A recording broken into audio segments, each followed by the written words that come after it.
Y amén. Puede tomar asiento, amada familia. Como le mencionaba hace un momento, iniciamos el estudio de un libro nuevo, la primera carta a los Corintios. Y antes de iniciar, antes de empezar, aquí hay asiento adelante, hermanos. Aquí hay 3 asientos adelante, pueden pasar. Antes de iniciar el estudio, es importante que entendamos un poquito del contexto de la carta, que entendamos un poquito de qué estaba ocurriendo. Cuando usted, por ejemplo, lee un libro histórico o lee un libro sobre sucesos o una novela, es importante que se ubique qué es lo que estaba pasando históricamente. De igual forma, la carta a los Corintios, como la gran mayoría de cartas en el Nuevo Testamento, cobra una dimensión, una relevancia particular cuando entendemos lo que estaba pasando en la ciudad en la cual, estaban las personas a quienes fue escrito y sobre todo los temas importantes de ello. Amén. Así que me tomo un tiempo muy breve para darle un poquito de contexto acerca de esto. Como usted sabe y lo dice ahí al principio, el autor de esta carta es el apóstol Pablo. De hecho, no existen, como en otras cartas sí puede haber, no hay sospechas ni hay dudas sostenidas sobre la autoría de Pablo. La mayoría de personas están de acuerdo que la autoría es del apóstol Pablo, quien escribió esta carta ahí aproximadamente por el 55 después de Cristo. La escribió en la ciudad de Éfeso durante su tercer viaje misionero. Usted lo puede ver eso en Hechos 16:8. Ahora, esto fue aproximadamente 3 años después de haber establecido la iglesia de Corinto. La iglesia de Corinto se menciona en Hechos 18, pero fue establecida en el segundo viaje misionero de Pablo. Solo para entender un poquito qué pasaba en esa ciudad. Usted debe entender qué pasa o qué tipo de cosas están ocurriendo. Le pongo un ejemplo contemporáneo. Si yo le digo a usted, o usted me viene a contar, mira pastor, fíjate que me salió un trabajo en los United. Ok, chiva, ¿a dónde te vas a ir? Me voy a ir a Las Vegas. ¿Qué piensa usted ahorita? ¿Y qué vas a ir a hacer, hermano? O sea, claro, obviamente un cristiano puede perseverar en medio, es parte del tema de la carta, pero usted sabe que el ambiente y las circunstancias y el contexto influyen mucho en esto. Para los estudiosos, Corinto era una mezcla de Las Vegas, Nueva York y lo que se le ocurra a usted por lo que representaba en aquel tiempo. Fue fundada aproximadamente en el 725 a.C., sin embargo fue destruida por los romanos en el 146 a.C. porque Corinto lideró una rebelión antirromana, pasó desierta casi 100 años, hasta que fue reconstruida por Julio César en el 44 a.C. y la reconstruyeron porque era una ubicación comercial estratégica. Básicamente, pasar por Corinto por un estrecho le ahorraba 200 millas de viaje marino a los comerciantes, y mientras la mercancía pasaba de un lado a otro, los comerciantes disfrutaban los placeres de la ciudad. Por eso era tan importante. Había dinero, había placer, había lujo, había un montón de cosas, y por eso era tan particular el contexto de Corinto. Sus deidades principales, entendamos que era una ciudad en Grecia, pero con una influencia romana. Sin embargo, sus deidades principales eran Poseidón y Afrodita para las élites o las élites sociales. Afrodita, como si usted no lo sabe, es la también diosa Venus para los romanos, que era la diosa del amor, de la belleza, de la pasión, de la lujuria. Y de igual forma, Afrodita era una diosa que era considerada la patrona de las prostitutas. La diosa Venus o la diosa Afrodita, de hecho, parte del culto a esta diosa era la prostitución ritual, es decir, que religiosamente mujeres se prostituían para darle culto a esta diosa. Para otros, para los pobres, los dioses eran Demeter y Perséfone, diosa de la vegetación, que era por cierto la esposa de Hades, el dueño del inframundo. O sea, bien bonita la ciudad, o sea, era increíble la realidad, o sea, era purísimo eso. Por tanto, y por su influencia grecorromana, la sociedad de Corinto era una ciudad en la cual se valoraba muchísimo los oradores impresionantes, aquellos que venían y daban discursos muy elocuentes, muy llamativos y muy fuertes. Eso se valoraba. Si ahora, por ejemplo, en la sociedad nuestra se valora a los artistas, aunque no puedan cantar y sea con autotune todo, pero se valora eso, o a los deportistas, a los futbolistas, en aquel tiempo eran los oradores impresionantes, aquellos que tenían una capacidad de comunicar mensajes de una forma muy profunda. Se valoraba el estatus social, el estatus económico, la avaricia, la inmoralidad sexual era normalizada, era lo más común del mundo eso. Los derechos personales y la idolatría eran cosas normales. Por tanto, los miembros de esta iglesia, cuando fue escrita la primera carta a los Corintios, tenían 3 años de haber iniciado en el evangelio, pero tenían toda una vida de haber crecido en inmoralidad. No es extraño entonces, o no debe sorprendernos, que esta gente todavía tuviera prácticas o hubiera arraigo en ellos a costumbres paganas. ¿Está conmigo, iglesia? ¿Ven? Entonces, ¿por qué Pablo escribe esta carta? Que, por cierto, aquí como dato curioso, la primera carta a los Corintios no es la primera, de hecho es la segunda. Hay evidencias que Pablo, de hecho lo menciona en el capítulo 7, que Pablo había escrito otra carta a ellos en respuesta a ellos. De hecho, la segunda carta a los Corintios no es la segunda, es la cuarta, porque hay otra carta que no se tiene registro o no fue considerada canónica, pero está ahí mencionada en la segunda carta a los Corintios. ¿Por qué se escribe esta carta? Es importante, y perdón, yo no quiero que usted piense que viene a dar una clase el pastor Mario, no, pero es importante en esta introducción a la carta que usted entienda por qué se escribió, cuál es la ocasionalidad de esto. ¿Dios tiene un propósito para usted y para mí en esta carta? Sí, pero originalmente se escribió con un fin específico.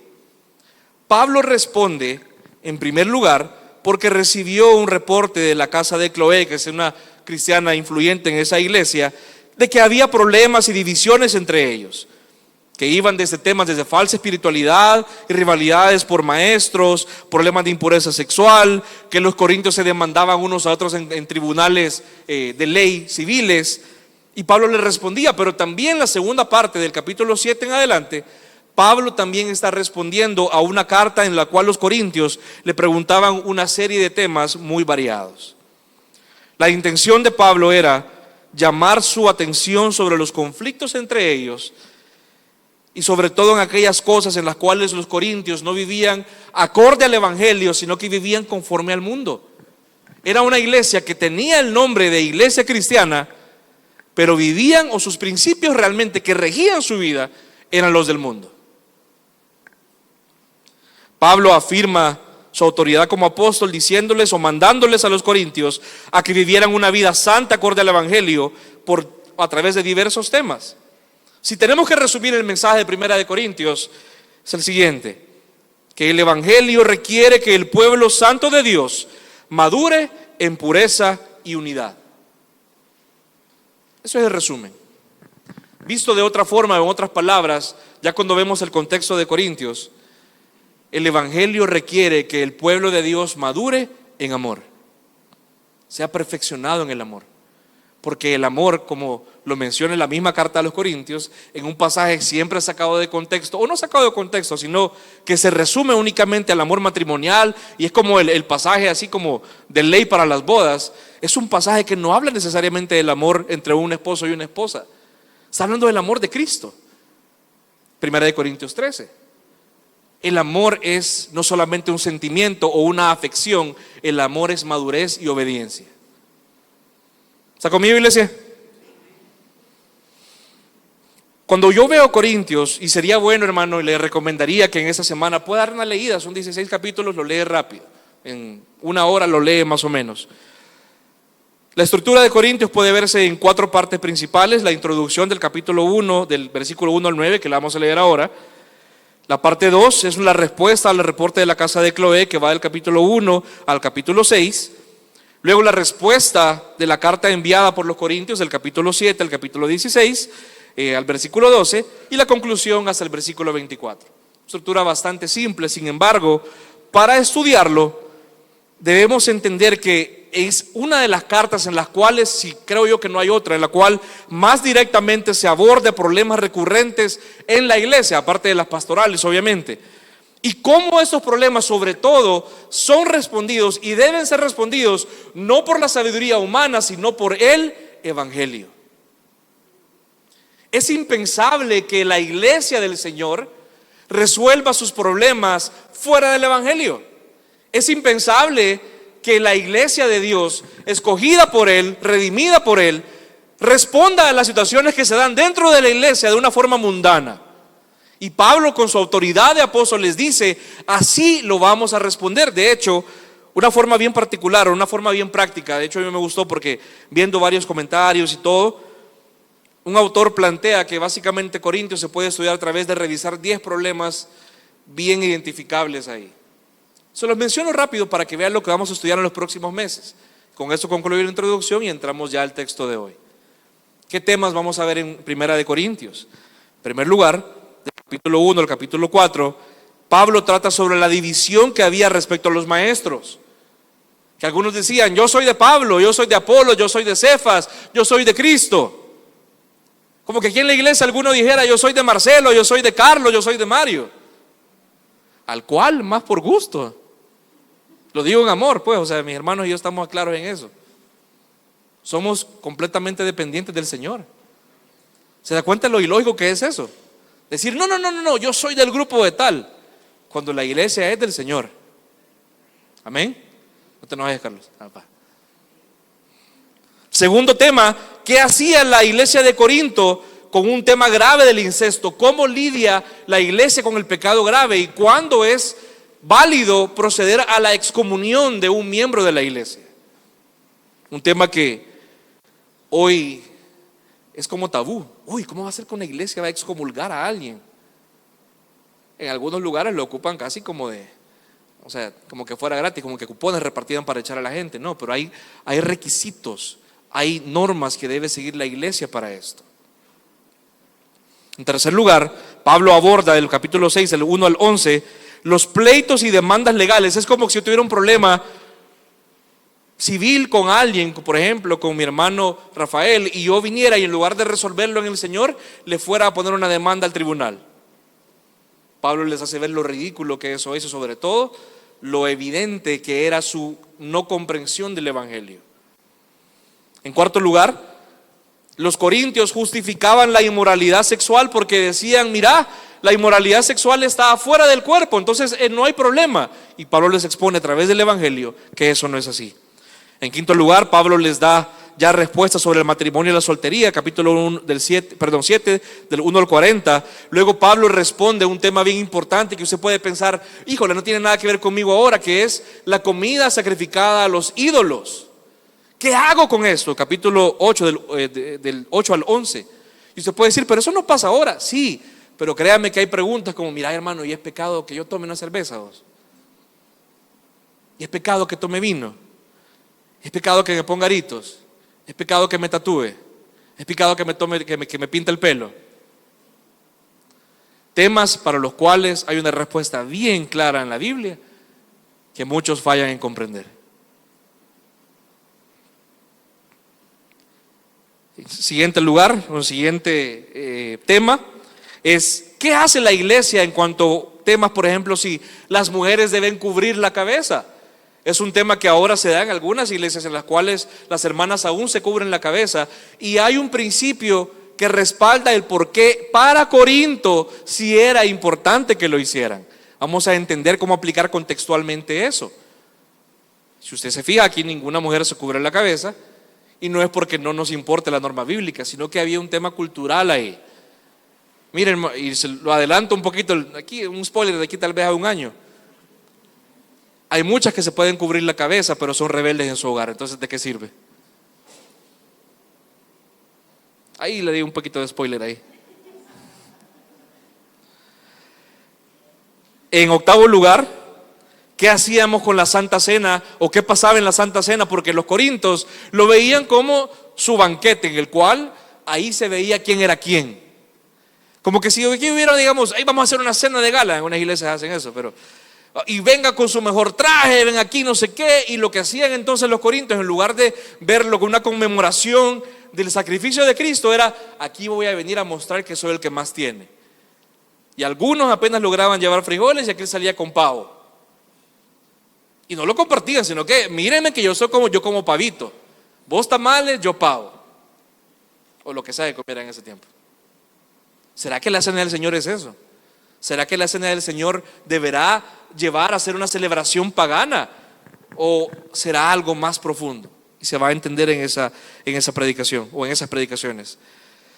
En noveno lugar, se habla en 1 Corintios sobre los dones espirituales y sobre todo, ahí va el contexto de 1 Corintios 13, cómo los dones son una muestra de amor en el cuerpo y cómo la madurez en los dones es no creerme más que el otro por lo que yo tengo y lo que yo hago, sino que todo contribuye a la edificación del cuerpo. Básicamente, el resumen de 1 Corintios 13, otro spoiler, es: yo puedo ser el que tiene más dones, puedo ser el que mejor enseña o el que mejor sabe, o en las discusiones el que tiene la razón, pero si no tengo amor, de nada sirve. Y en último lugar, había un tema teológico sobre la resurrección, porque por la influencia cultural los corintios pensaban que la resurrección de los muertos no se iba a dar, o los cuerpos no iban a resucitar. Esencialmente, amado hermano, y gracias por la paciencia, eso es como un pequeño resumen de 1 Corintios. Son temas que nos van a llevar un tiempo a estudiar, nos van a llevar unos buenos meses a estudiarlo, pero Dios mediante sea de mucha edificación para nuestra iglesia. Amén. Así que iniciamos ahora y vamos a cubrir los primeros 9 versículos. Le pido por favor que regrese en su Biblia y le pido que la tenga ahí siempre, Corintios. No pierda por favor ese pasaje de su Biblia, porque vamos a estar regresando y es importante que estemos leyendo y sobre todo que usted observe la estructura del versículo. Amén. Veamos los primeros 2 versículos. Podríamos pasar horas en los primeros 2 versículos, pero no lo vamos a hacer, tranquilos. Dice: Pablo, llamado a ser apóstol de Jesucristo por la voluntad de Dios, y Sóstenes, nuestro hermano, a la iglesia de Dios que está en Corinto, a los que han sido santificados en Cristo Jesús, llamados a ser santos, con todos los que en cualquier parte invocan el nombre de nuestro Señor Jesucristo, Señor de ellos y nuestro. Pablo se presenta y lo primero que hace es decir quién él es, no porque no supieran quién era, sino recordando su autoridad como apóstol.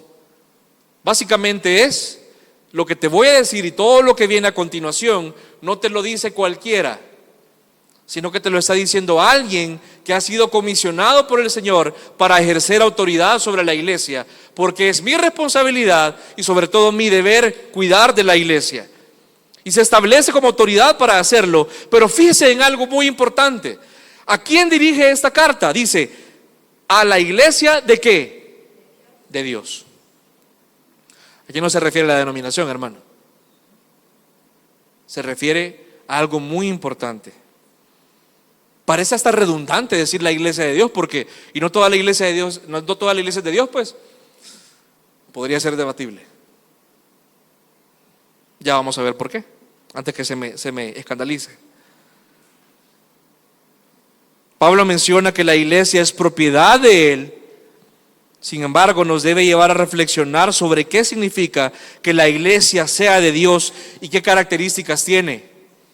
Sobre todo nos debería llevar a reflexionar sobre si las características de la iglesia de Dios, si las características, de la iglesia de hoy, no vayamos afuera, sobre si gracia y verdad se adhiere a lo que debería ser la iglesia de Dios. Pablo no menciona esto por cortesía. No es como los abogados, pero si alguien aquí abogado, no, perdón, no se me ofenda, pero se ha fijado que los abogados ocupan como 300 palabras más de lo que deberían ocupar. Aquí no es que Pablo esté siendo como, quiero adornar con palabras innecesarias. Usted conoce gente ceremoniosa para hablar, ¿verdad? Aquí no es por molestar que lo hace. Pablo dice cada cosa que dice acá con un propósito. Y siempre en sus cartas Pablo inicia dando como un resumen del propósito de por qué escribe lo que está escribiendo. Lo que está diciendo acá es muy importante. Aquí deja muy clara su intención sobre a quién va dirigida su carta y por qué les habla de esta manera. Quiero tomarme el tiempo para explicar algo que no quiero que piense usted que es una clase de teología, pero es importante que lo entendamos, para que usted comprenda de una forma más fácil por qué Pablo dice lo que dice acá. Los teólogos plantean sobre la iglesia 2 divisiones o dos dualidades. Existe por un lado la iglesia invisible y la iglesia visible. Ya vamos a explicar qué significa eso. Existe por otro lado la iglesia local y la iglesia universal. Permítame brevemente explicarle eso para que entendamos el punto de Pablo aquí. En primer lugar, La iglesia invisible, ¿a qué se refiere? ¿A los hermanos que se van rápido, los que no vienen? No, se refiere a aquellos o todos los creyentes genuinos actualmente vivos en la tierra. La iglesia invisible es todos los creyentes que realmente lo son. Esto plantea inequívocamente una consecuencia, que es la iglesia visible. La iglesia visible son todas las personas que afirman profesar una fe en Cristo y que están en la tierra. Ahora, ¿cuál es la diferencia? No podemos, lamentablemente o no, providencialmente, no podemos distinguir ahorita la iglesia invisible de forma infalible, como solamente Dios lo hace, porque ahorita no tenemos el discernimiento que solamente Dios tiene. Ahorita la iglesia que vemos acá, la iglesia visible, incluye personas que afirman ser creyentes pero no lo son. Y no se enoje conmigo, no se ofenda, o sea, tengo base bíblica. La parábola del sembrador se lo dice. La parábola del trigo y la cizaña se lo dice. Yo no tengo lentes de rayos X espirituales para saber si usted es salvo o no. Hay principios que me lo pueden dictar, pero hasta el final va a ser comprobable. ¿Estamos claros con eso? No se ofenda pensando, ya me tiró Mario. Hermano, ahí tu vida. Pero la Biblia sí me dice a mí que no todos los que le digan Señor al Señor son hijos de Él. No todo el que se vea como trigo realmente es trigo. No todo lo que se vea como grama es grama. Por ahí puede haber monte. No todos los que se disfrazan de ovejita son ovejas. Puede haber cabritos por ahí. De hecho, es necesario que haya cabritos. Vamos a ver eso un poquito más adelante. Otro spoiler. La iglesia invisible entonces es aquello que obviamente por eso se llama invisible. Yo no puedo saber quiénes son realmente. Y la iglesia visible son todos los que afirman, como los que estamos acá, todos afirmamos ser creyentes, pero no sabemos a ciencia cierta si lo somos o no. Hay formas de saberlo, sí, pero yo no puedo saberlo a ciencia cierta. Solo el Señor lo sabe. ¿Por qué le digo esto y por qué se puso tan etéreo, Mario? ¿Sabe? Porque uno de los problemas más grandes que hay en la iglesia hoy es el nominalismo. ¿Sabe qué es el nominalismo? Es, que hay muchos cristianos nominales. Lo son de nombre únicamente. Afirman ser cristianos evangélicos, porque desde chiquitos han ido. Pero usted les pregunta a esos cristianos que dicen, sí, yo soy cristiano porque desde chiquito me han llevado a la iglesia, pero usted les pregunta que le expliquen el evangelio y en qué consiste el evangelio o por qué son cristianos, y no tienen forma de probarlo. Desconocen la base de su fe. Desconocen por qué creen o con base en qué creen. Lo evidencian también esos comportamientos, porque vienen a una iglesia y al primer problema se van. A la primera confrontación con la palabra de Dios se van. Hay un gran problema del nominalismo, porque hay mucha gente y salen las noticias en el periódico. Sí, ahora El Salvador es 58% cristiano evangélico. A mí me preocupa eso. Póngase a pensar, si usted tuviera una empresa, usted es dueño de una empresa y usted le da uniformes a sus empleados. Cuando usted le da uniformes a sus empleados, lo que el empleado haga con ese uniforme tiene una implicación directa en su empresa, aunque esté fuera de horario.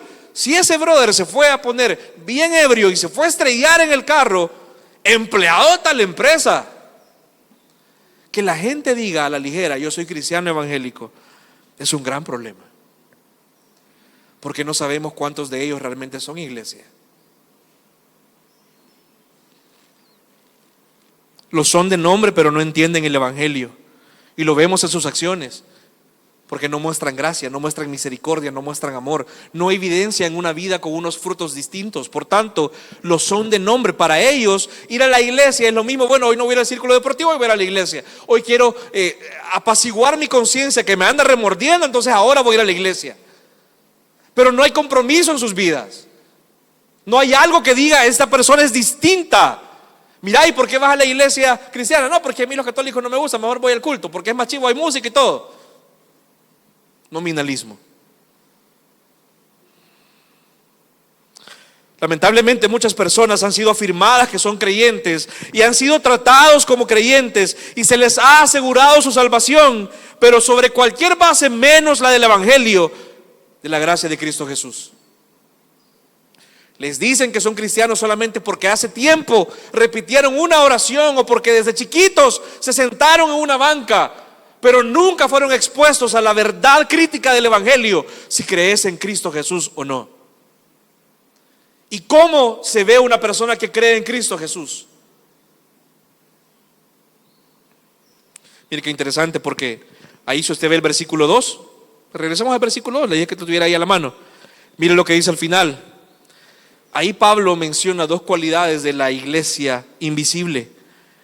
Dice, con todos los que en cualquier parte ¿qué iglesia? Invocan el nombre de nuestro Señor Jesucristo, Señor de ellos y nuestro. Dos cualidades bien esenciales, hay muchas más, pero dos cosas básicas es que la iglesia invisible invoca el nombre de Jesús, significa que se enseña el evangelio de la salvación por gracia, que no hay salvación en otro nombre, que no hay plenitud para tu vida fuera de Cristo, que no vas a encontrar en ningún otro lugar aquello que Dios dispuso que encontraras únicamente en Cristo Jesús. Por tiempo no puedo profundizar en esto, pero en muchas iglesias lamentablemente lo que se enseña es a llenar tu vida con cualquier cosa menos el evangelio. Mi intención no es hablar mal de iglesia, sino que nos evaluemos acá, que evaluemos lo que hacemos nosotros. Mucha gente viene desnutrida a las iglesias y lo que les dan son churritos. Qué rico, dicen por ahí. Claro, son ricos, pero no te nutren. En primer lugar, la iglesia invisible invoca el nombre de Jesús, es que el evangelio es enseñado y profesado correctamente. Y en segundo lugar dice que invocan el nombre de nuestro Señor Jesucristo y que es Señor de ellos y nuestro. La iglesia invisible se somete al señorío de Cristo y su palabra. No hay otra autoridad más que Cristo y su palabra. Una iglesia, una congregación en la cual la autoridad sea la palabra del pastor, eso no es iglesia. Hace poco vi un video en el cual le preguntaban al pastor John MacArthur, ¿cuánta autoridad tenés sobre tus ovejas? Y la respuesta de él fue, nada. Yo tengo cero autoridad sobre mis ovejas. Yo puedo ejercer autoridad mientras yo hable con base en la palabra de Dios. Yo no puedo decirle a usted qué hacer, hermano. Huya si empieza a ver que le queremos empezar a mandar su vida. Yo le puedo dar un consejo, mira, lo que la Biblia dice que debes hacer es esto. Pero no te puedo decir qué hacer. Y sobre todo, ni quiero hacerlo, usted ya está adulto, ya está grande. Ya tengo uno de 6 años allá en Bíblica al cual tengo que decirle qué hacer y cuesta con ese. La iglesia invisible invoca el nombre de Jesús, es decir, enseña el evangelio, y en segundo lugar tiene a Jesús como Señor. Muchos preguntan por qué en Gracia y Verdad tenemos la membresía o por qué tenemos la membresía cerrada, por qué no de entrada consideramos miembros a toda persona, y es un tema que puede generar muchas dudas, y aquí está la respuesta, amado hermano. Porque no podemos, por el problema contextual que hay en nuestra sociedad, donde hay mucho nominalismo, no podemos asumir de entrada que cualquier persona que venga es creyente solamente porque tiene 20 años de ir a la iglesia. Sí, pero ¿qué pasa si tiene 20 años con churritos? ¿Qué pasa si yo vengo y digo, pero es que ahí son bien, perdón la palabra, son bien difíciles, vaya, son bien cerrados? ¿Sabes por qué, hermano? Porque no es amoroso venir y empezarte a exigir que vivas conforme al evangelio, que empecés a servir de entrada, si tú venís muerto en delitos y pecados todavía. Nos importa más tu alma y asegurarnos que entendás el evangelio de entrada. Nos importa más presentarte a Cristo.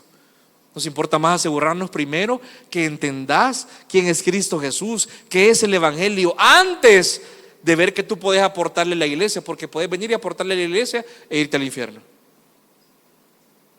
Claro, o sea, aquí hay un montón de opciones en la sociedad. Puede ir a los clubes de leones, puede ir a los scouts, puede ir a hacer voluntariado en un montón de lugares. La iglesia no es un lugar de voluntariado, la iglesia es un lugar donde se reúne el cuerpo del Señor que ha sido salvado por el Señor, y en agradecimiento a la obra de Cristo responden en servicio unos con otros. Pero si una persona viene y no sabemos cómo está su estado espiritual y el estado de su alma, no cree que lo más amoroso es primero asegurarnos que entiende el Evangelio. Por eso es que la membresía se maneja de esta forma acá. No es que queramos ser duros o queramos tener a la gente de lejitos, no. Los que tienen poco tiempo de estar acá y aún no son miembros saben que no somos una iglesia que excluye a las personas que no son miembros. Amén. Sin embargo, no te podemos poner responsabilidades y no podemos exigirte que des frutos si todavía no sabemos si estás muerto en delitos y pecados. Lo más amoroso es presentarte el Evangelio. Regresemos después de este pequeño desvío a lo que sigue diciendo Pablo. Ahora entendemos entonces que Pablo le escribe esta carta a la iglesia de Dios, se refiere que le escribe a creyentes genuinos, personas que sí han nacido de nuevo. ¿Por qué? Porque todo lo demás, como dice el mismo Pablo, para los que no son creyentes les es locura. Hablamos de la división entre la iglesia invisible y la iglesia visible. Ahora veamos otra división. El versículo 2 menciona que la iglesia de Corinto pertenecía, además de a su propia congregación local, pertenecía a un grupo más grande. Dice, con todos los que en cualquier parte invocan el nombre de Jesucristo. En teología se estudia la iglesia universal y la iglesia local. La iglesia universal, amado hermano, es el pueblo de Dios a través de toda la historia humana y a través de cualquier lugar en el mundo. Toda la iglesia invisible básicamente a través de la historia y a través de la geografía. Y la iglesia de Corinto pertenecía a esto. Sin embargo, la administración era bajo la iglesia local. ¿Qué es la iglesia local? Esto. Los que nos reunimos en un lugar específico y nos adherimos a una congregación específica. De hecho, en el Nuevo Testamento, la iglesia, amado hermano, no era el templo. Los cristianos en el Nuevo Testamento, en la iglesia primitiva, no iban a la iglesia. Ellos se reunían con la iglesia. ¿Ven la diferencia? Aquí por favor no nos peleemos con aquellos que dicen, no, pues yo no voy al culto porque yo soy iglesia. Puede ser iglesia hoy solo en mi casa. Ahí hay un problema. ¿Cómo vas a hacer asamblea vos solo? Hay un poquito también de problema. Claro, tú sos individualmente miembro de la iglesia, pero el concepto de iglesia implica una asamblea. La iglesia es importante. No importante, es vital para el creyente. El estar en una iglesia sana es vital para un creyente. Porque algunos, incluso yo lo he experimentado, de estar en iglesias que no son sanas diciendo, yo voy a ver cómo puedo contribuir a que esto vaya cambiando. No es cierto. Esto no es posible. Tú te volvés un terrorista ahí.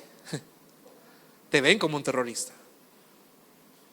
Cuando usted se sube a un avión, lo que le dicen en las instrucciones de seguridad es, si este volado, no le dicen este volado, si este asunto empieza a caerse y la cabina se despresuriza, antes de ponerle la máscara a alguien más, ¿qué debe hacer usted primero?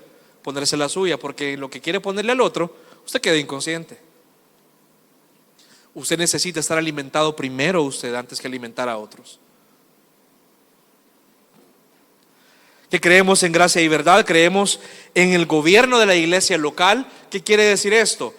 Si eventualmente gracia y verdad llegara a crecer mucho, llegáramos a pasar de los 300 miembros, por ejemplo, veríamos que no sería factible poder mantener la cohesión que hay, el cuidado que debemos dar a las ovejas, y posiblemente buscaríamos entonces que parte de la congregación fuese a fundar otra congregación. Ahora, ¿eso sería Gracia y Verdad 2? No, sería una congregación independiente.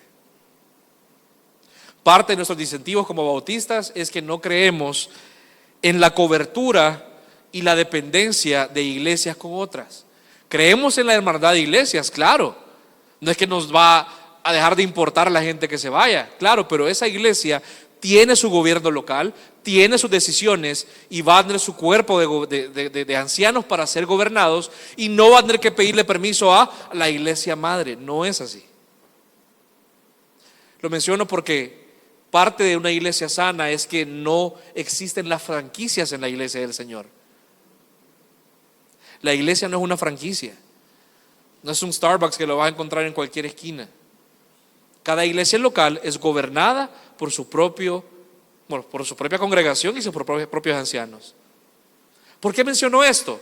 Y ahora voy aterrizando para que tenga sentido. Pablo menciona esto porque si bien había una congregación particular y era una congregación difícil, Pablo les dice que ellos eran la iglesia de Dios junto a todos los demás, porque por vivir en una ciudad difícil, eso no les eximía a ellos de vivir conforme a la norma del Señor.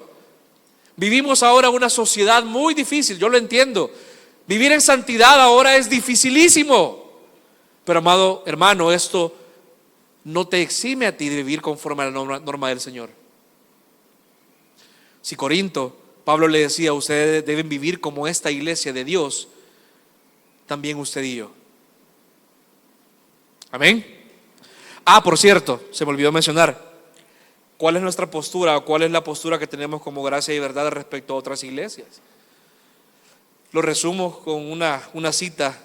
Hace unos meses en el seminario nos dio clase el pastor Sugel Michelén y le hacían esta pregunta: ¿cómo nos llevamos con otras iglesias?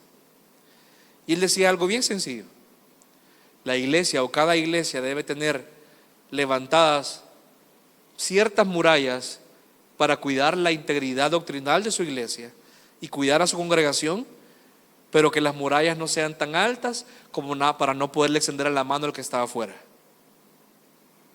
¿Usted me entiende eso? La iglesia debe extenderle la mano a aquellos que buscan ayuda, pero vamos a tener cuidado también de no entrelazar relaciones que vayan a perjudicar la santidad y sobre todo la integridad de la iglesia. Una iglesia con prácticas no sanas, una iglesia con prácticas en la cual el liderazgo es corrupto, una iglesia en la cual la enseñanza doctrinal no es sana. No vamos a permitir, por ejemplo, que venga y ocupe el púlpito una persona cuya enseñanza no es sana. Y no es por llevárnoslas de gran cosa, no, hermano, es por cuidarle a usted. Pero siempre vamos a tener la mano extendida para cualquier iglesia con la cual podamos colaborar. ¿Lo debo entender, iglesia? Ok, pasamos. Entonces, no importa el contexto o las circunstancias que una iglesia local atraviese, su norma y guía es la misma: el Evangelio. Esta iglesia de Dios, entre paréntesis, invisible, que está en Corinto, local, de la que habla Pablo, adquiere una condición en la cual pertenece la iglesia universal, porque no hay normas especiales. Mira, con vos no hay problema que seas menos santo porque yo sé que te toca yuca. No, hermano. La misma norma es, y aquí vamos a entrar al centro de este mensaje, que espero desarrollar en los próximos minutos, es la parte de en medio del versículo 2 y lo que dice después. Regresemos al versículo 2, por favor. A la iglesia de Dios que está en donde, en Corinto, iglesia local, pero miren lo que dice acá: a los que han sido ¿qué? Santificados en Cristo Jesús, y ¿qué más? Llamados a ser santos. Hay una profundidad teológica que no le puedo explicar ahí. Bueno, voy a intentar hacerlo. El tema de la santidad en Primera de Corintios es muy sublime. ¿Sabe por qué? Siempre que usted estudia un libro debe fijarse qué temas desarrolla, y sobre todo en la historia de la revelación, de la redención, que Dios va de forma progresiva revelando su plan. ¿Qué nos muestra ahora? La santidad era un tema que desde el Antiguo Testamento es central en la Escritura. Dios la presentaba siempre como algo central para su pueblo. Amén. Pero en el Antiguo Testamento lo que vemos es un pueblo al cual se le exige santidad, pero tenían éxito en ello. Fracasaban miserablemente. Sin embargo, ahora en primera carta a los Corintios, Pablo ya no les dice: hey, a los que deben empezarse a santificar, a los que deben buscar santificarse, sino que lo presenta como algo ya consumado y una realidad en Cristo Jesús. Eso es maravilloso, hermano, porque algo que era inalcanzable, algo que era sumamente lejano y casi utópico para el pueblo de Dios históricamente, ahora en la revelación del plan de Dios ya se presenta como algo que es una realidad palpable para nosotros.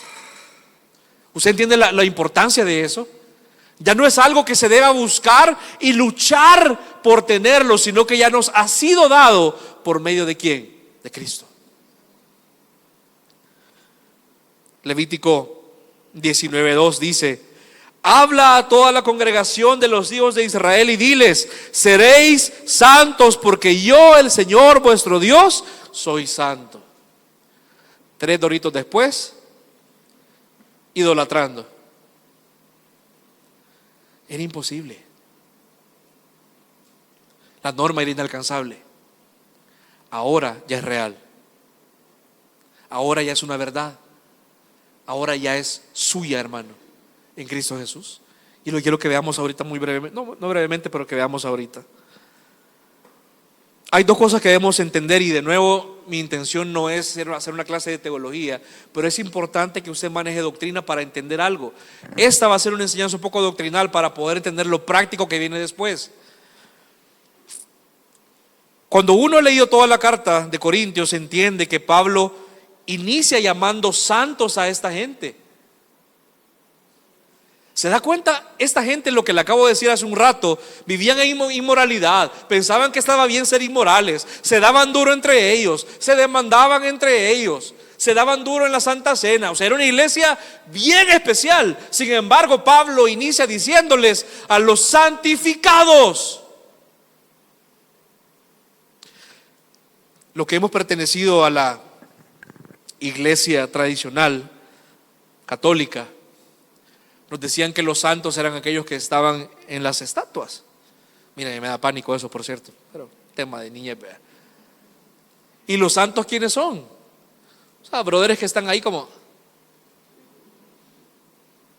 por una atribución que les han dado. Y no lo digo de forma burlesca, lo digo porque lamentablemente es una herejía el limitar el que santos son solamente algunas personas, cuando la Biblia dice que aquel que está en Cristo Jesús ha sido santificado por Él. ¿No cree que es irónico que Pablo les llame santos a esta gente? O estaba bien loco, o sabía algo que posiblemente usted y yo a veces ignoramos. O se estaba siendo irónico o sarcástico, así a los santos. O se los decía porque él quería afirmar una verdad que, si usted y yo ponemos atención ahora y lo entendemos bien, puede transformar tu vida de forma fundamental. Pablo no lo decía que ellos eran santos en función de su comportamiento externo, amado hermano. Pablo les llamaba a ellos santos y santificados por la verdad de Dios y su obra en ellos. Algo que quiero decirle desde ya y que usted debe llevarse como tal vez una pequeña perlita de hoy, es que la verdad de Dios sobre tu vida es la base sobre la cual se fundamenta tu práctica, no es al revés. Lo que Dios dice acerca de ti, lo que Dios dice acerca de aquellos que están en Cristo, determina cómo estos se van a comportar, y no al revés. A eso los teólogos le llaman la santificación posicional. El que hemos sido santificados en Cristo es que hemos sido apartados por Él para sí mismo. ¿Se acuerdan lo que dijimos al principio de los nominales? Muchas personas afirman ser cristianos evangélicos y dicen: yo, mi denominación aquí está bueno, chivo, perfecto. Pero ¿sabes qué significa eso? Muchos han afirmado toda su vida ser creyentes, pero no entienden, o en su vida no hay una congruencia con el hecho de que Dios les ha apartado para sí mismo, ya no para sus vidas, para sus intereses, ya no para lo que ellos quieren lograr, sino para la gloria que Él va a alcanzar de manifestarse en sus vidas. Hay un propósito mucho mayor para tu vida. Hay un propósito mucho más grande para tu vida que el que tengas una carrera, que el que tengas una empresa, el que tengas una familia, un carro, hijos perfectos, fama, éxito, placer. Hay algo más grande, porque aquí la Biblia dice que en Cristo Él, al creyente, lo ha apartado para sí. Usted da propiedad, una identidad en Él, pero también te da un propósito.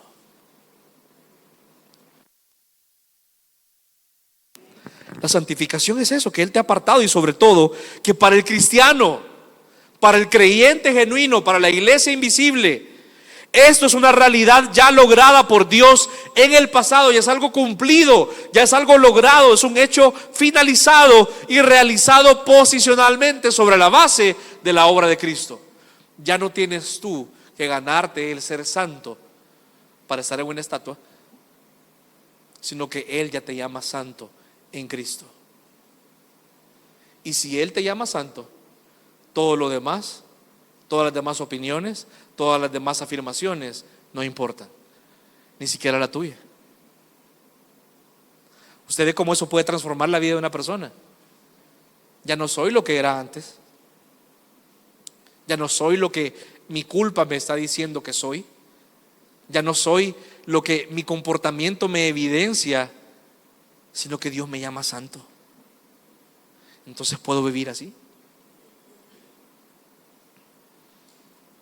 Dios efectivamente nos ve como santos, no por lo que hayamos logrado, sino que ahora somos partícipes de su naturaleza divina, y que nuestra obligación hacia el pecado ha sido rota de forma definitiva. El creyente no le debe nada al pecado. Deudores somos, no a la carne para que vivamos conforme a sus designios, sino que ahora somos deudores de aquel que murió en la cruz por nosotros. A esto la Biblia, la teología le llama santificación posicional, es decir, que Dios te ha movido de una posición en la cual eras esclavo del pecado, deudor al Señor porque le habías ofendido, y habías ofendido a un Dios eterno y santo, y ahora te ha trasladado a una posición distinta en la cual Él te llama su hijo y te llama santo, no por lo que tú hayas hecho, sino por lo que Él hizo. El hombre, amado hermano, recuerde que a su salvación únicamente contribuye el pecado que la hacía necesaria. En posición, ya vamos a hablar de la práctica, no se me ajolote, por favor.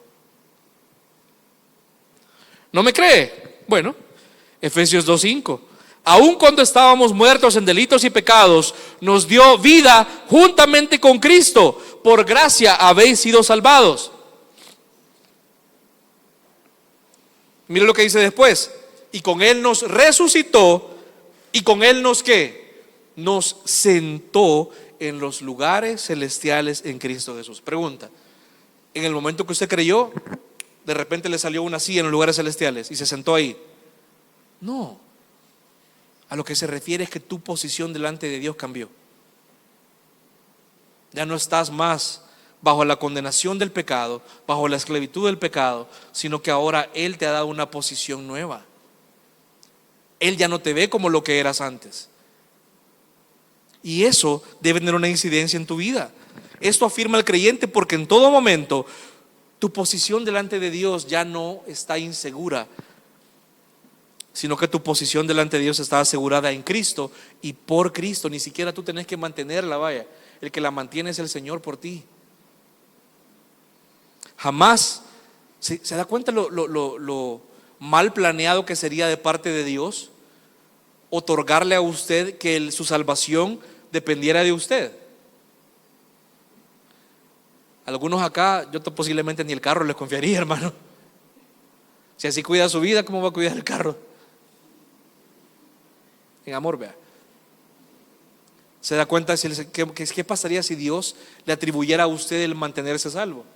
Tu posición ya está segura en Él. Entonces lo que te quiero decir, amado hermano, es, para ir avanzando, que cuando Pablo les dice que han sido santificados, está hablando de su posición en Cristo, que ahora ya no son esclavos del pecado, ya no son considerados pecadores, condenados al infierno, sino que ahora están sentados en lugares celestiales en Cristo, de forma posicional. Ahora, la pregunta que todos se van a hacer es, si Dios les llama santos, ¿por qué se seguían comportando así? Y no nos vayamos a Corinto, vaya, aquí. Si Dios te llama santo o santa, ¿por qué seguimos así? ¿Por qué cada día nuestro carácter nos arrastra? ¿Por qué cada día nuestra paciencia es así? No es que seamos mecha corta, es que no hay mecha. ¿Por qué la lujuria nos gobierna tanto? ¿Por qué el chambre, el orgullo tiene tanta incidencia sobre nosotros? ¿Y por qué día a día nos damos cuenta que no le pegamos a la marca? Ok. Aquí hay un tema, amado hermano, de que en muchas cosas que el Señor ha hecho en nosotros existe una cierta tensión, a lo cual los teólogos le llaman el ya, pero todavía no. El ya, pero todavía no. No es un juego de palabras, sino que tú ya sos santo en Cristo Jesús, pero todavía no se ha mostrado todo lo que Él va a hacer en ti. Todavía no se ha mostrado tu forma final. Aunque fuera Dragon Ball, ¿verdad? Algunos van a entender, los menores de 40 van a entender. No se ha mostrado lo que vas a hacer. A esto Dios le llama, y quiero enfocarme en esto para ir tal vez en la parte central. A esto Dios lo llama, los de la teología le llama la santificación progresiva.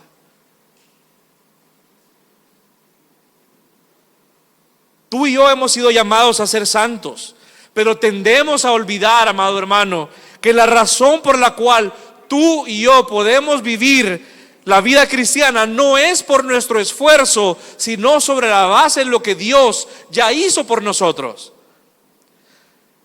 En buen salvadoreño tendemos a poner la carreta por delante de los caballos. Pensamos que la transformación de nuestro ser es de afuera hacia adentro. No, yo no voy a la iglesia porque ando en muy malos pasos. Hermano, tú realmente querés esperar a portarte mejor para ir a la iglesia. No has entendido el evangelio. El evangelio no es para los que han logrado maquillar su inmundicia. El evangelio es para los que reconocen que no saben y no tienen cómo lavar la inmundicia y la carga del pecado sobre ellos, y pueden, y únicamente pueden, elevar su mirada hacia el cielo y pedirle a Dios misericordia. Eso es el evangelio. Es hipocresía que tú quieras venir y lavarte más o menos antes de venir delante del Señor, porque es entonces dejar de lado la obra de Cristo. Es pensar de que es Cristo y yo, los dos vamos a salvarnos. Posicionalmente eso no es así. La meta, el objetivo de la santidad práctica, entonces, ahora es realista, ahora ya es posible, no como antes en el cual el pueblo de Dios fracasaba constantemente, porque ahora Él ha obrado en nuestros corazones por medio de su Espíritu Santo. Mira lo que le decía lo que decía el Señor en Deuteronomio 7:6. Porque tú eres pueblo santo para el Señor tu Dios. El Señor tu Dios te ha escogido para ser pueblo suyo de entre todos los pueblos que están sobre la faz de la tierra. Eso aplica para la iglesia sobre todo. Se perfecciona en la iglesia. Israel fracasó una y otra vez, y fracasó en su misión de ser luz a las naciones, fracasó en su misión de testificar de lo que Dios hacía. Pero en la iglesia eso sí es posible, porque ya la santidad de Dios no está afuera, no está en un lugar específico, sino que ahora vive en ti por medio de Cristo en el Espíritu Santo. El creyente genuino entonces ha sido santificado posicionalmente en Cristo, pero está siendo santificado de forma práctica en esta vida. A eso se le llama santificación progresiva. Y esto, amado hermano, es algo que va a llevar toda tu vida.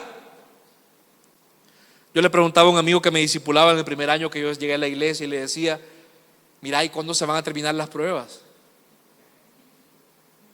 ¿Cuándo se va a terminar o cuándo voy a dejar de luchar? ¿Cuándo voy a triunfar sobre mis pecados? Y el brother me hizo una mirada como de: papito, nunca. Si tú estás todavía vivo en esta tierra es porque Dios sigue obrando en cosas en tu vida. Todavía el Señor está obrando y transformándote por medio de su Espíritu Santo. La santificación progresiva, amado hermano, y aquí quiero corregir un tema teológico, no es que tú vayas siendo más santo progresivamente.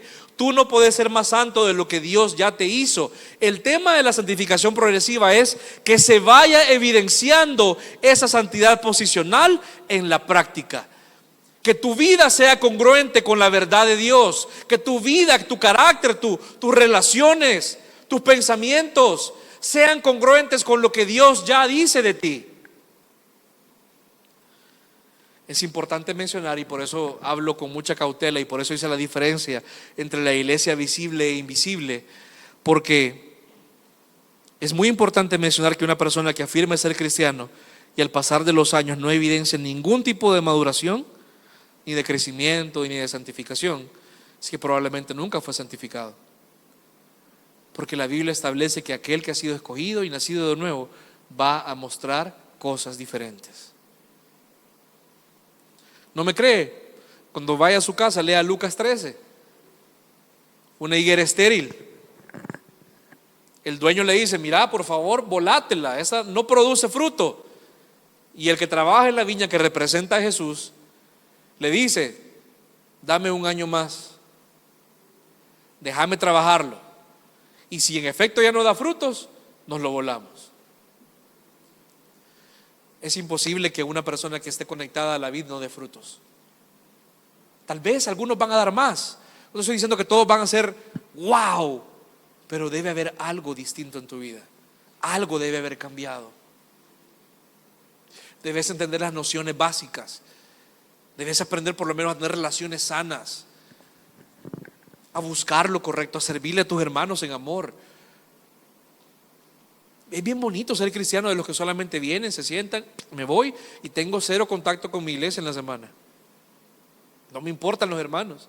Hay que vean, ahí los veo el domingo. Cosas pequeñas, cosas chiquitas.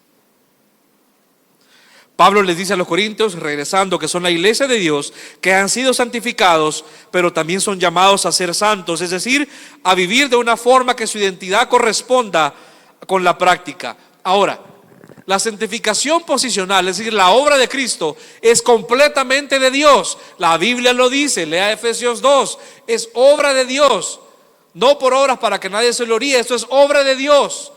Ahí lo dice en el versículo 10.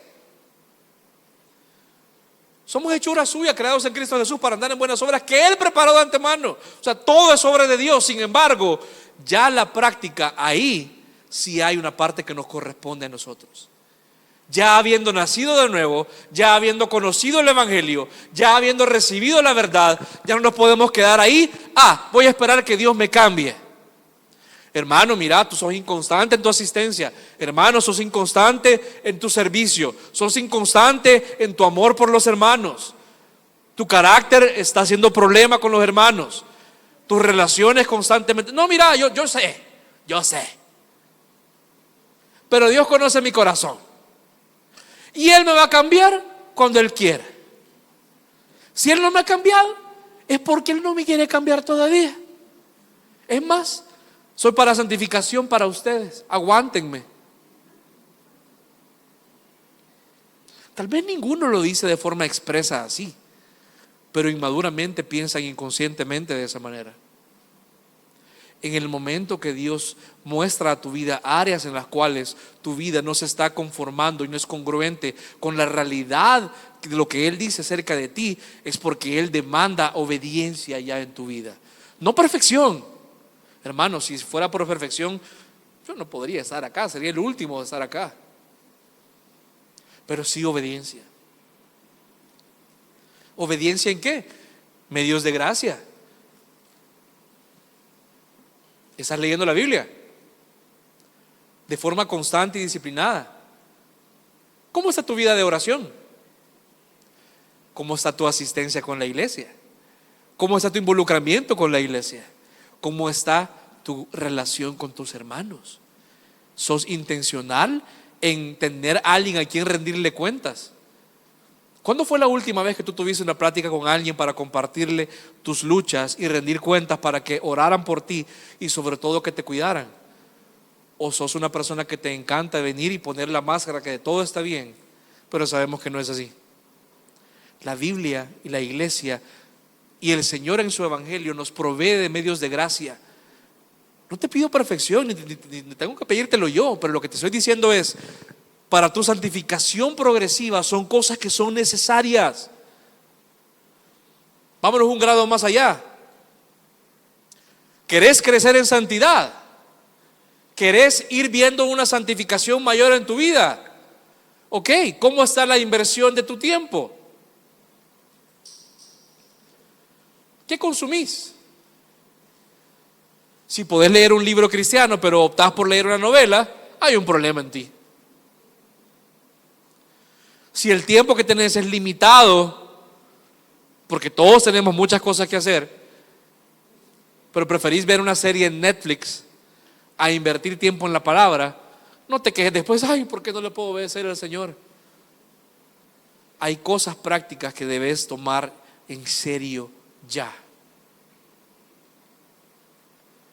¿Cómo vas a crecer si aunque venís a la iglesia, y vaya, posiblemente venís a la iglesia todos los domingos, pero sos una islita? No te relacionás con los demás.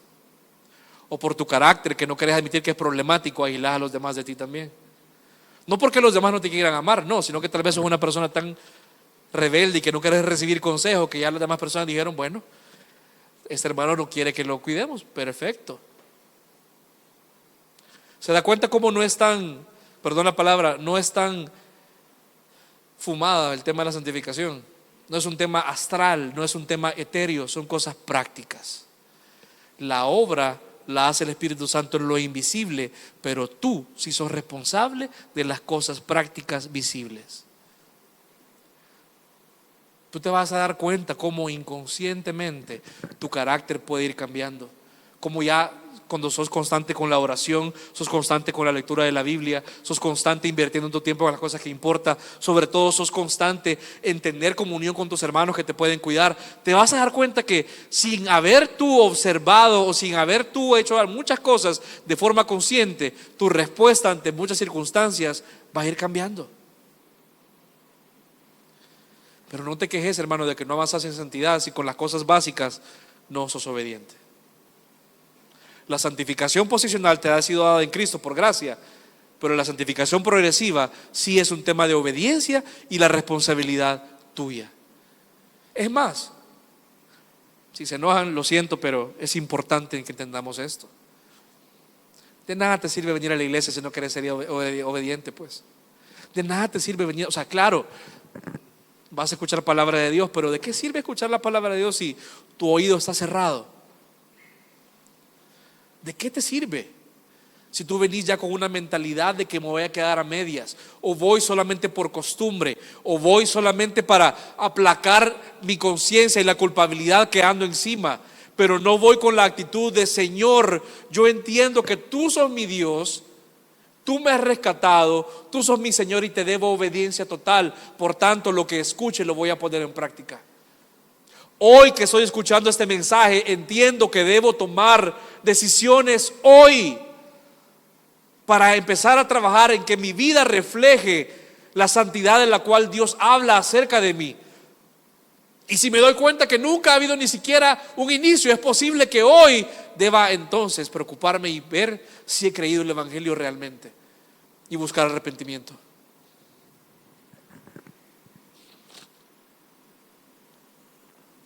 Filipenses 2:12, por favor acompáñame a buscarlo.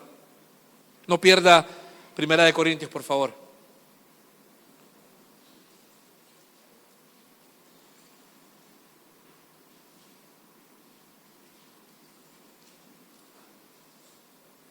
Lo tenemos, amén. Corintios, Gálatas, Efesios, Filipenses.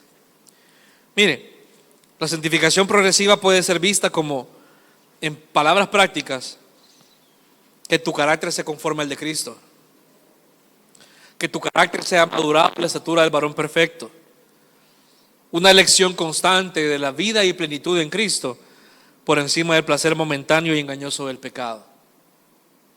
Mire lo que le dice, para los que piensan que la santificación progresiva es un tema que Dios va a obrar solamente y vos tenés que quedarte ahí como estrella de mar tirado en la cama. Filipenses 2:12. Así que, amados, tal como siempre habéis obedecido, no solo en mi presencia, sino ahora mucho más en mi ausencia, ocupaos. ¿Algún versículo más activo? ¿Algún verbo más activo quiere usted? No. Ocúpese. Invierta. Si en su trabajo usted se da cuenta que le falta algún conocimiento técnico, usted va a ver algún seminario que buscar o va a leer algún libro. Te das cuenta que tu vida no se conforma a la de un creyente que vive para la gloria del Señor y no te ocupas. Ocupaos de vuestra salvación con temor y temblor, porque Dios es quien obra en vosotros tanto el querer como el hacer para su beneplácito. Déjeme explicar un poco este versículo. Aquí no quiere decir que usted se lo va a ganar, que usted se va a ganar su salvación o que la debe mantener. Eso es obra del Dios. Pero ¿a qué se refiere acá la palabra ocupados? Significa trabajar la salvación de modo que se evidencie en tu vida. La palabra que está en griego es difícil traducirla al español, pero es básicamente ejercítelo de modo que se evidencie en su vida. El famoso verbo workout en inglés. Trabaje su salvación para que se evidencie. Crezca en su salvación, madure en su salvación. No se quede como un enano espiritual básicamente. ¿Está conmigo, iglesia? Lo veo bien calladito, fíjense. Terminando el versículo 2, porque vamos a ver muy rápido los demás. Pablo le habla a la iglesia de Dios, los verdaderos creyentes, recordándoles que ellos son ya santificados posicionalmente en Cristo y que su estándar entonces ya no es el del mundo, sino vivir conforme a lo que Dios pide de ellos. ¿Cómo aplica a nosotros? Como le dije hace un momento, esto no es una transformación de afuera hacia adentro. Yo me acuerdo cuando falleció mi abuelo hace unos años.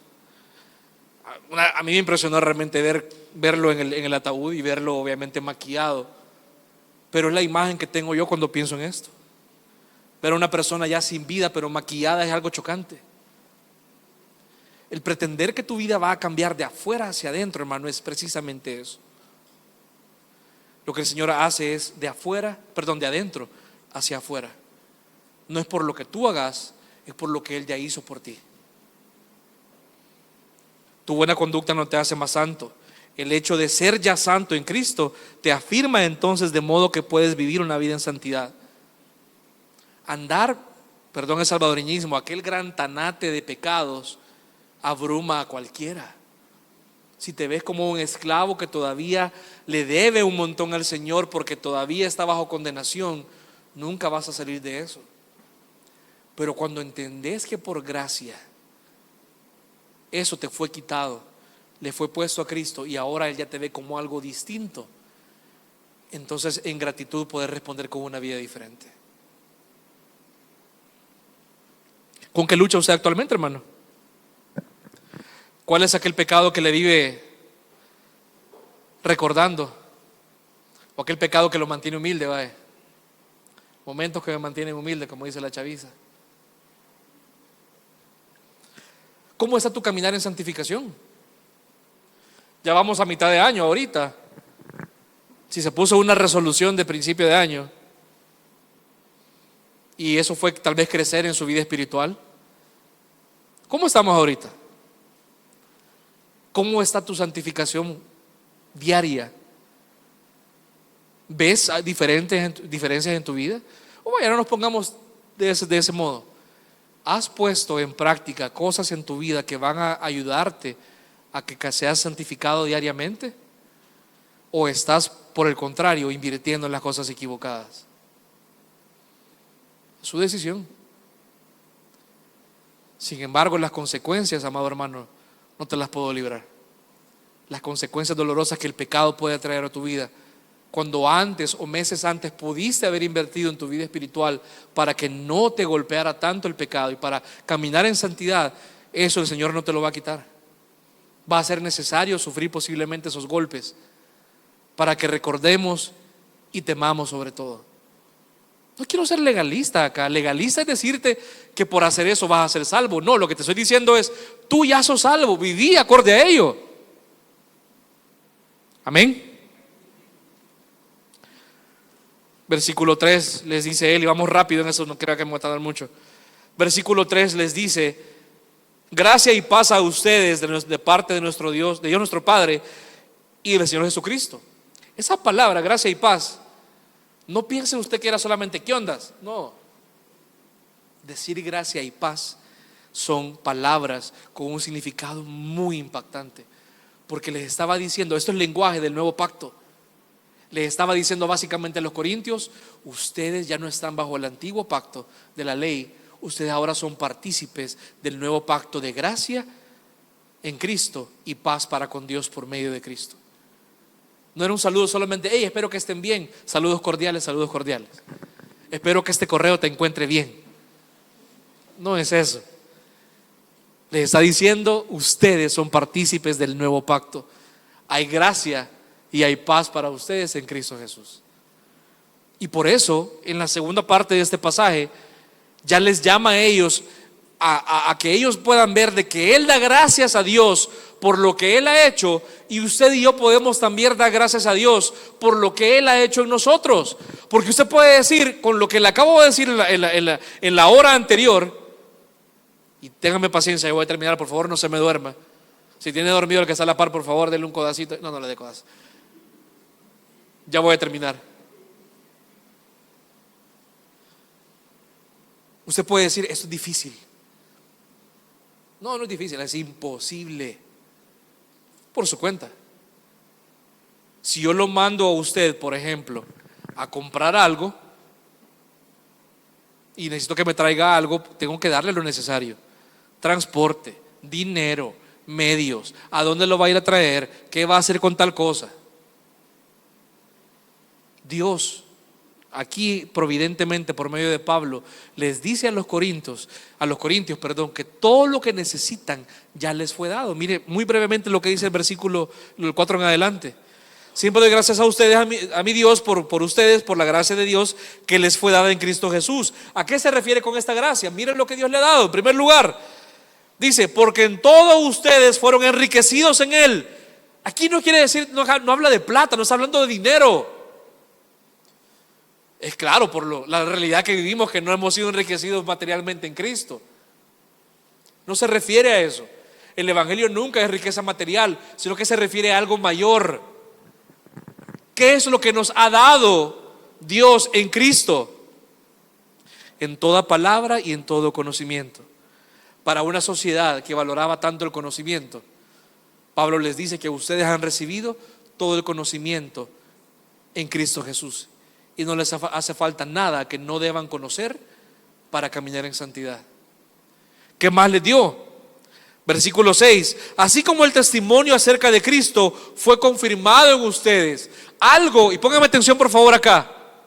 Usted y yo posiblemente caemos en el error de pasar por alto o dar por sentado el evangelio. En ese tiempo era algo nuevo y algo que ellos habían recibido con impacto, porque había cambiado sus vidas. Era algo que nunca habían escuchado. De hecho, la Biblia dice en Colosenses que era un misterio que había sido oculto desde antes de los siglos, pero que ahora le ha sido dado a la iglesia darlo a conocer, que es Cristo en nosotros. Esa santificación posicional nadie la conocía antes, y muchos lo pasamos por alto. Sí, el evangelio. Hermano, es la verdad más profunda que tú puedes llegar a conocer en tu vida, y es la verdad más poderosa y transformadora que en tu vida puede alguna vez llegar a ver. No importa cuánto tú estudies, cuántas matemáticas pasaste, si el cálculo de Silly, Serway y todo eso lo manejas, si llevaste sólidos, si estudiaste matemática no sé qué. Sí, está bueno, pero nada puede transformar tu vida como el evangelio. Y aquí les dice: le doy gracias a Dios por la gracia que Él les dio a ustedes, y ustedes fueron enriquecidos porque les fue confirmado el testimonio de Cristo, es decir, el Evangelio. ¿Cuántas personas hoy en día viven o afirman ser cristianos, pero viven desanimados y derrotados por el pecado? ¿Cuántas personas viven deprimidas siendo cristianos? ¿Cuántas personas no pueden avanzar en su vida de vida de santidad? ¿Sabe por qué es? Porque no entienden el Evangelio. Es decir, ¿qué es el Evangelio? Me tomo el atrevimiento de dar un spoiler de 1 Corintios. Vamos al capítulo 15, del versículo 1 en adelante. Ya voy concluyendo.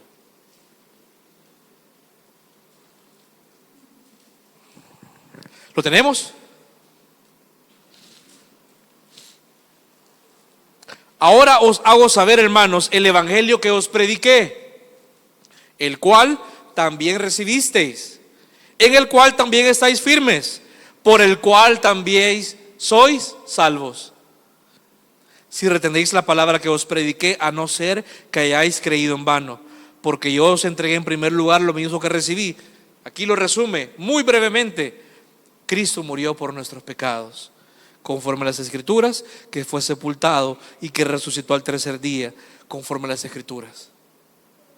Hermano, tú andas desanimado porque andas frustrado, deprimido.